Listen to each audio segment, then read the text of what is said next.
There are a couple of functions you can use to inspect the nature of the list. Many of them are self-explanatory from the name of the function. Len returns the number of the items in the list. Max returns the maximum value in the list, while min returns the minimum value. Count returns how many times the item with the value appears in the list.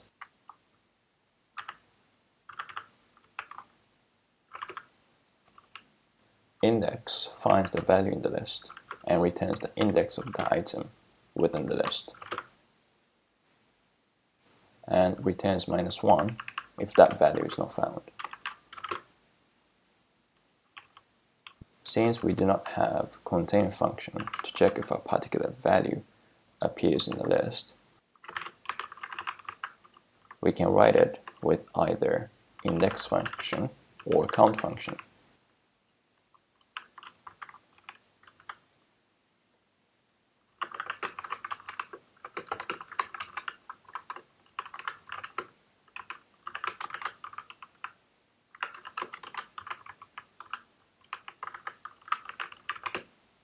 And we can compare the return value with either 0 or -1, depending on which function you use.